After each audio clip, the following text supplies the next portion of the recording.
आज एक नया टॉपिक स्टार्ट करते हैं। जो इसका पार्ट फर्स्ट तो मेरा फर्स्ट वीडियो में डाला हुआ है। आज नेक्स्ट टॉपिक है अपना प्रतिरोध, उसी विद्युत वाले चैप्टर का। ये आपका सेकंड पार्ट फर्स्ट अगर किसी को देखना है तो इससे पहले वाली वीडियो में जाके देख लेना प्लीज़। प्रतिरोध वह चालक जो पर्याप्त प्रतिरोध लगाता है उसे प्रतिरोधक कहते हैं। प्रतिरोधक क्या होता है? वह चालक जो पर्याप्त प्रतिरोध लगाता है उसे प्रतिरोधक कहते हैं। विशिष्ट प्रतिरोध या प्रतिरोधकता 1 मीटर लंबे व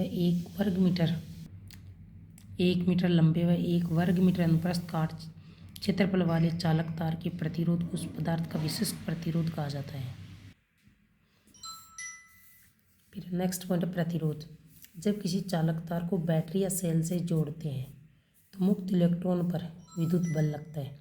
यानी जब कोई चालक तार उसको अपनी बैटरी या फिर अगर सेल से जोड़ लेते हैं तो उसमें जो भी इलेक्ट्रॉनों का प्रवाह होता है उस पर क्या विद्युत बल लगता है। इस बल के कारण मुक्त इलेक्ट्रॉनों की गति में चालक में उपस्थित अन्य आयन रुकावट या बाधा उत्पन्न करते हैं। इलेक्ट्रॉनों के प्रवाह में उत्पन्न बाधा या रुकावट को ही प्रतिरोध कहा जाता है। प्रतिरोध को प्रभावित करने वाले कारक एक बहुत ही अच्छा क्वेश्चन बनता है यहाँ से अलग से। देखो चालक तार की लंबाई, फर्स्ट में चालक तार की लंबाई प्रतिरोध को प्रभावित करती है। प्रतिरोध चालक तार की लंबाई के समानुपाती होता है। समानुपाती होने का मतलब अगर चालक तार की जितनी लंबाई बढ़ेगी प्रतिरोध का मान उतना ही बढ़ता जाएगा।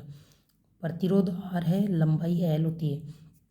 अगर यहाँ पे L का मान बढ़ेगा तो R का मान ही बढ़ जाएगा, तभी तो हो गया ना। चालक तार की लंबाई इसके प्रतिरोध के समानुपाती होती है। सेकेंड पॉइंट है अनुप्रस्थ काट का क्षेत्रफल। प्रतिरोध अनुप्रस्थ काट के क्षेत्रफल के व्युत्क्रमानुपाती होता है और व्युत्क्रमानुपाती है 1/a। ए है अनुप्रस्थ काट, R है प्रतिरोध। समीकरण फर्स्ट और सेकंड दोनों को जोड़ने से फर्स्ट थी R समानुपाती L और सेकंड है R व्युत्क्रमानुपाती 1/a। दोनों को जोड़ने से निकल के आ गया R समानुपाती तो L और R व्युत्क्रमानुपाती A हो गया तो R प्रोपोर्शनल इस समानुपाती का सिम L/A। देखो अगर R का मान बढ़ेगा तो L का मान बढ़ेगा, R का मान बढ़ेगा तो अनुप्रस्थ काट के क्षेत्रफल का मान कम हो जाएगा। अनुप्रस्थ काट के क्षेत्रफल का A का मान बढ़ेगा तो R का मान ऑटोमेटिक क्या हो जाएगा, कम। व्युत्क्रमानुपाती का मतलब क्या होता है, R और A का मान अपोजिट चलेगा। यहाँ पे R बराबर, इस सिंबल को बोलते हैं रो बराबर LA। जो विशिष्ट प्रतिरोध या प्रतिरोधकता कहलाता है रो, यहाँ पे एक समानुपातिक स्थिरांक है, नियतांक है। R बराबर L/A या रो बराबर RA/L। देखो R तो है प्रतिरोध का मात्रक होता है ओम। ये है अनुप्रस्थ काट का क्षेत्रफल, इसका मात्रक हो गया मीटर स्क्वायर। L लंबाई, इसका मात्रक हो गया मीटर। तो रो का पूरा मात्रक क्या निकल के आ गया, ओम मीटर स्क्वायर प्रति मीटर।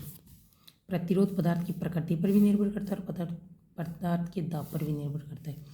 ये प्रतिरोध को प्रभावित करने वाले 4 कारक हो गए। प्रतिरोध चालक तार की लंबाई पे, चालक तार के अनुप्रस्थ काट के क्षेत्रफल पे, पदार्थ की प्रकृति पे और पदार्थ के दाब पर। ये चारों के चारों पॉइंट हो गए प्रतिरोध को प्रभावित करने वाले कारक।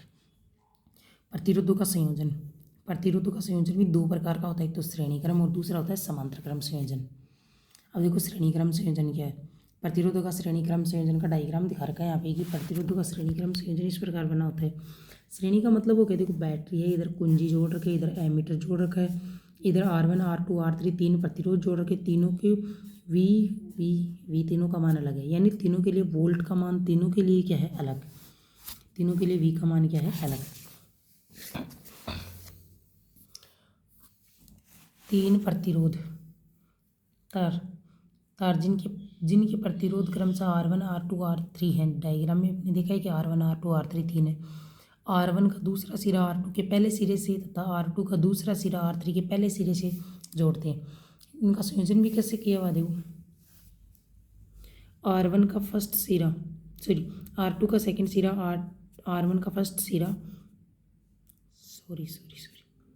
R2 का दूसरा सिरा R2 के पहले, R1 का दूसरा सिरा R2 के पहले सिरे से, R2 का दूसरा सिरा R3 के पहले सिरे से जोड़ करके जो संयोजन बनाते हैं वो बन गया श्रेणी क्रम संयोजन। तो देखो 3 प्रतिरोध तार जिनके क्रम से प्रतिरोध कितने, R1 R2 R3 R one का दूसरा सिरा R2 के पहले सिरे से तथा R2 का दूसरा सिरा R3 के पहले सिरे से जोड़ते हैं। इस प्रकार जो संयोजन प्राप्त होता है उसे श्रेणी क्रम संयोजन कहते हैं। इस प्रकार संयोजन में विद्युत धारा I समान और विभवांतर V का मान तीनों के लिए अलग अलग है। V तीनों के लिए अलग अलग जुड़ा हुआ है। V का मान तीनों के लिए अलग अलग होता है। अतः ओम का नियम देखो, यहाँ पे ओम का नियम लगेंगे तो ओम के नियम से तीनों प्रतिरोध तारों में विभवांतर V बराबर IR ओम का नियम था। यहाँ पे V का मान तीनों के लिए अलग है, V1 V2 V3। I तीनों में एक विद्युत धारा एक इक्वल प्रवाहित हो रही है। R1 R2 R3 अलग थे तो V1 बराबर होगा IR1, V2 बराबर IR2, V3 बराबर IR3। अब देखो कुल V निकालेंगे तो V1 plus V2 plus V3 आ जाएगा। V1 का मान V2 का और V3 का तीनों का मान रख दिया, V का खुद का मान रख दिया IR। V बराबर क्या होता है IR, तो V का मान IR रख दिया।